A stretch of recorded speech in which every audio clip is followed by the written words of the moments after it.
కొరియాలోని ప్రశాంతమైన అడవుల మధ్య ఉన్న పర్వతాలలో ఒక సరస్సుపై తేలియాడే ఆశ్రమంలో ఒక చిన్న బౌద్ధ శిష్యుడు తన గురువుతో నివసిస్తూ ఉండటంతో మూవీ స్టార్ట్ అవుతుంది. గురువు ఉదయాన్నే లేచి బుద్ధుడికి నమస్కరించి శిష్యుడిని నిద్రలేపుతాడు.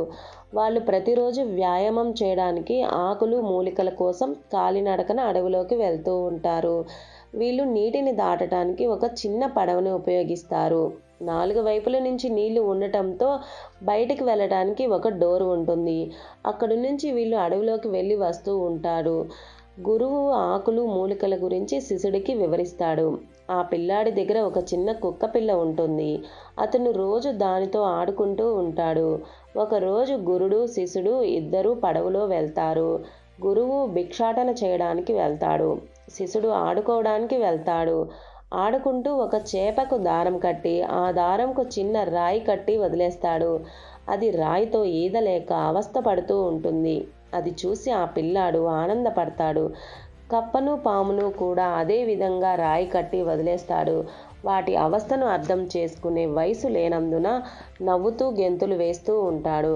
గురువు పిల్లాడు ఇలా చేయడం గమనిస్తాడు. ఇద్దరు రాత్రి ఒక తలుపు ఉన్న వైపు నిద్రపోతారు.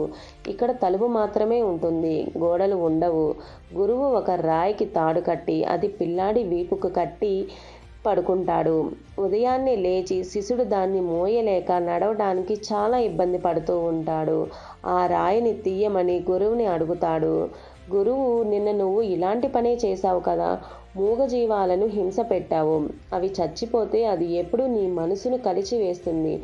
వెళ్ళి వాటికి కట్టిన దారం తీయమని చెప్తాడు. పిల్లాడు వెళ్ళి చాపకి తీస్తాడు. కానీ అప్పటికే ఆ చాప చనిపోయి ఉంటుంది. చిన్న గుంత తీసి ఆ చాపను అందులో వేసి మట్టి వేస్తాడు. కప్ప దగ్గరకు వెళ్ళి దానికి కూడా రాయి తీస్తాడు. తరువాత పాము కోసం వెళ్తాడు. కానీ అప్పటికే ఆ పాము చనిపోయి ఉంటుంది. అది చూసి ఆ పిల్లాడు చాలా బాధపడతాడు. అలా రోజులు గడుస్తూ ఉంటాయి. ఆ పిల్లాడు పెరిగి పెద్ద అవుతాడు.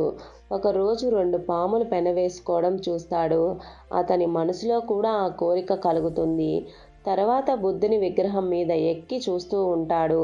దూరంగా ఒక లేడీ తన కూతుర్ని తీసుకొని వస్తూ ఉంటుంది. వాళ్ళకి ఎదురుగా వెళ్ళి నమస్కారం చేసి పడవలో ఆశ్రమానికి తీసుకువస్తాడు. ఆమె తన కూతురు అనారోగ్యంలో ఉంది అని గురువుతో చెప్తుంది. మొదటిసారి అమ్మాయిని చూడడం వల్ల శిష్యుడు ఆ అమ్మాయికి అట్రాక్ట్ అవుతాడు. వాళ్ళు ఆ రోజు రాత్రి అక్కడే నిద్రపోతాడు. ఆ లేడీ రాత్రంతా బుద్ధుడికి నమస్కరిస్తూ ఉంటుంది. ఆమె కూతురు నిద్రపోతూ ఉంటుంది. శిష్యుడు ఆమెను చూస్తూ ఉంటాడు. ఉదయాన్నే గురువు ఆమెకు కొన్ని రోజులలో ఆరోగ్యం బాగవుతుందని చెప్తాడు. ఆమె అందుకోసం ఆ అమ్మాయిని ఆశ్రమంలోనే వదిలేసి వెళ్ళిపోతుంది. ఆ తర్వాత ఆ అమ్మాయి బుద్ధుని ముందు నిద్రపోతూ ఉంటుంది. శిష్యుడు ఆమెకు ఒక దుప్పటి కప్పుతాడు.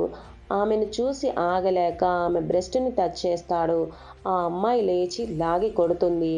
భయపడి బుద్ధుణ్ణి క్షమాపణ కోరుకుంటాడు. ఆ అమ్మాయి చెంప మీద తన్ని క్షమిస్తుంది. తర్వాత ఆ అమ్మాయికి గురు శిష్యులు ఆకుల రసాన్ని తయారు చేసి తాగిస్తారు.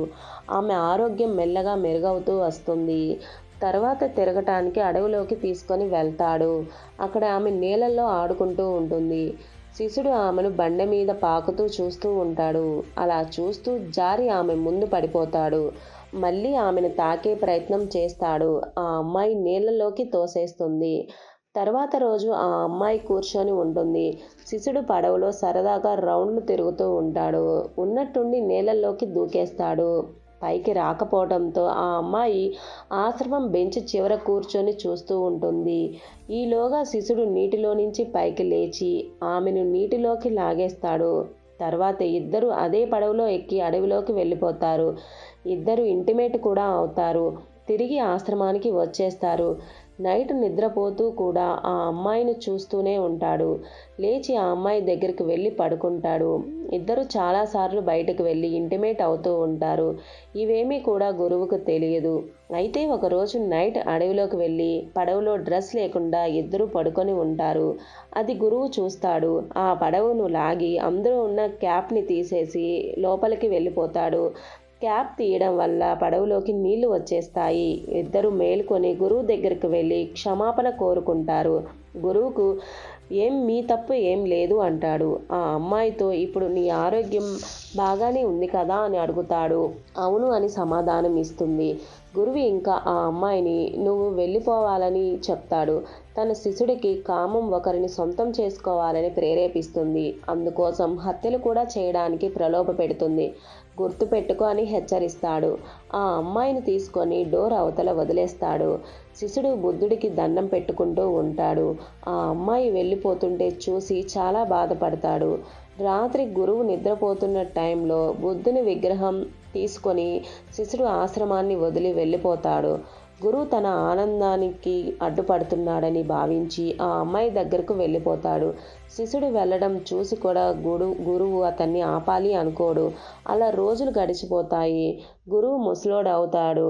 మొదట్లో కుక్క, తర్వాత కోడి, ఇప్పుడు పిల్లిని పెంచుకుంటాడు. గురువు భిక్షాటన చేసి ఆశ్రమానికి వచ్చి తింటూ ఉండగా ఆ పొట్లానికి ఉన్న పేపర్లో ఒక 30 ఏళ్ల వ్యక్తి భార్యను చంపి పరారీలో ఉన్నాడని ఉంటుంది. అతను ఎవరో కాదు, తన శిష్యుడు. గురువుకు అర్థమవుతుంది అతను వచ్చే సమయం అయిందని. అతని పాత బట్టలు కుట్టి ఉంచుతాడు. ఉదయాన్నే లేచేసరికి శిష్యుడు డోర్ దగ్గర నిలబడి ఉంటాడు. గురువు వెళ్ళి తీసుకొని వస్తాడు. శిష్యుడు తీసుకొని వెళ్ళిన బుద్ధుని విగ్రహాన్ని మళ్ళీ అక్కడే పెడతాడు. భార్యను చంపిన కత్తితో కసిగా నేలకేసి పొడుస్తూ ఉంటాడు. గురువు ఏమైంది అని అడుగుతాడు. నేను జీవితంలో పెద్ద తప్పు చేశాను. ఆ అమ్మాయిని ప్రేమించి మోసపోయాని. నేను ఆమె మీద ఎంతో ప్రేమను పెంచుకుంటే ఆమె వేరొకడితో వెళ్ళిపోయింది. అందుకే చంపేశానని చెప్తాడు. గురువు మనం ఇష్టపడితే వాళ్ళు కూడా అంతే ఇష్టపడాలని లేదు. జీవితంలో ఇవన్నీ సాధారణం. మనకి నచ్చినట్టు ఏది ఉండదని చెప్తాడు. శిష్యుడికి రాత్రంతా నిద్ర పట్టదు. ఉదయాన్నే లేచి చనిపోవాలని అనుకొని ముక్కుకి, కళ్ళకి, నోటికి పేపర్తో మూసేసుకొని చనిపోవాలని అనుకుంటాడు. గురువు చూసి బాగా తిడతాడు. పైన కట్టేసి క్యాండిల్ తాడు దగ్గర పెడతాడు.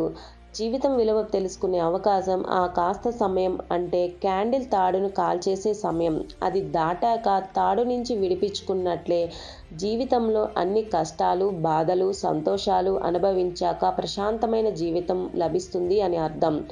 తర్వాత గురువు పిల్లి తోకను నల్లటి రంగులో ముంచి అక్షరాలు రాసి, నీ బాధ ఇంకా తీరకపోతే వీటి మీద ఉన్న ఆ చెక్క తీయి, అది పూర్తి చేసేలోగా నీ బాధ, దుఃఖం మొత్తం పోతుంది అని చెప్తాడు.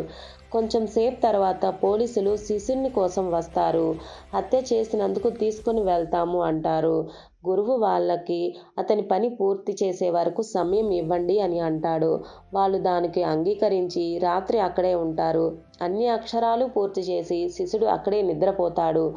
గురువు ఆ అక్షరాలను ఆరెంజ్, నీలం, ఆకుపచ్చ రంగులలో వాటిని నింపుతాడు. పోలీసులు కూడా గురువుకు సహాయం చేస్తారు. తర్వాత పోలీసులు శిష్యుని తీసుకొని వెళ్ళిపోతారు. ఆ గురువుకు అతడు ఇప్పుడే రాడు అని తెలుసు. శిష్యునికి బాయ్ చెప్తాడు. పడవలో తెల్లటి పిల్లి ఉంటుంది. వాళ్ళు శాంతియుతంగా అతన్ని తీసుకొని వెళ్తారు. తర్వాత గురువు తన జీవితం ముగింపు దశలో ఉందని తెలుసుకుంటాడు. తన డ్రెస్ కోడ్ని బుద్ధుని దగ్గర పెట్టి పడవలో చితి పేర్చుకుంటాడు.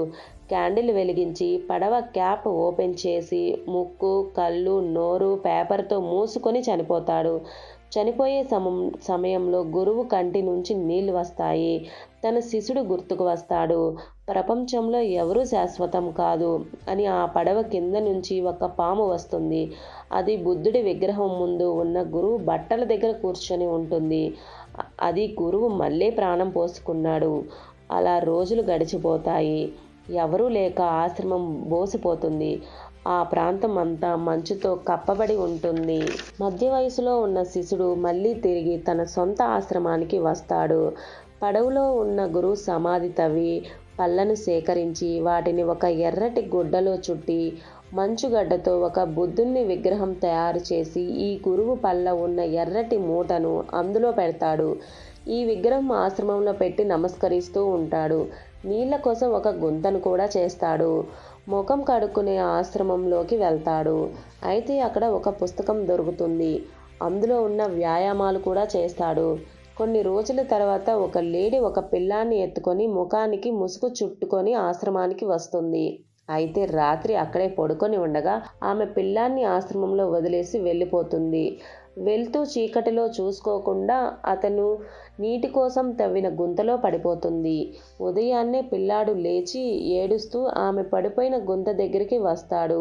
అది చూసి అతడు పిల్లాడు తల్లిని గుంతలో నుంచి బయటకు తీస్తాడు. ఆమె ముఖం చూడాలి అని అనుకుంటాడు. ముఖం మీద బట్టని తీస్తాడు, కానీ ఆమె ముఖం మనకు చూపించరు. తర్వాత సీన్లో అక్కడ మంచుతో తయారు చేసిన బుద్ధ విగ్రహం ఎర్రటి గుడ్డ ఓపెన్ అయ్యి దాని మీద ఉంటుంది.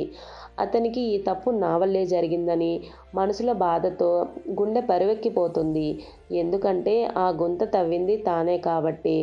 ఆ గుండె బరువు తగ్గించుకోవడానికి ఆశ్రమంలో ఉన్న ఇంకో విగ్రహం తీసుకొని నడుముకి పెద్ద రాయి కట్టుకొని పర్వతాల పైకి వెళ్తాడు.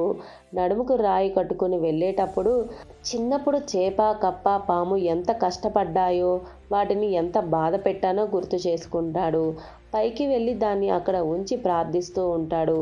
చాలా ఎత్తులో ఉన్న పర్వతం మీద నుంచి క్రింద ఉన్న ఆశ్రమాన్ని చూసి పట్టించుకోకుండా వదిలేస్తాడు. కొన్ని రోజుల తర్వాత వసంతకాలం తిరిగి ప్రారంభం అవుతుంది. మళ్ళీ నీళ్లు పారుతూ ఉంటాయి. ఆ ఎంట్రన్స్ డోర్ ఓపెన్ అవుతుంది. ఆశ్రమంలో పిల్లాడు పెద్ద అవుతాడు. ఇప్పుడు శిశుడు గురువు అవుతాడు. ఆ లేడీ వదిలేసిన పిల్లాడు శిశుడయ్యాడు. ఆ పిల్లాడు తాబేలుతో ఆడుకుంటూ ఉంటాడు. తర్వాత రోజు అప్పుడు శిశుడు చేసిన విధంగానే ఈ పిల్లాడు కూడా చేప, కప్ప, పాముని నోట్లో రాయి పెట్టి వాటిని హింసించి ఆనందపడుతూ ఉంటాడు. ఈ సీన్ మనిషి మార్గం స్థిరంగా ఉందని తెలియచేస్తుంది. శిశుడు చిన్నగా ఉన్నప్పుడు కుక్క పిల్లని చూపిస్తాడు. అప్పుడు అతను పెరుగుతూ ఉంటాడు. తెలియని తనం అతను యవ్వనంగా ఉన్నప్పుడు కోడిని చూపిస్తాడు. అప్పుడు అతను కోరికలతో ఉన్నాడు. మధ్య వయసులో ఉన్నప్పుడు తెల్లటి పిల్లిని చూపించాడు. అప్పుడు అతను శాంతి కావాలని. ఇప్పుడు ఆఖరిగా తాబేలును చూపించాడు. ఈ పిల్లాడి జీవితకాలం ఎక్కువగా ఉందని వీటి ద్వారా సందేశం ఇచ్చాడు. ఈ సందేశంతోనే మూవీ ఎండ్ అవుతుంది. సో ఇది ఫ్రెండ్స్ ఇవాల్టి వీడియో. Thanks for watching.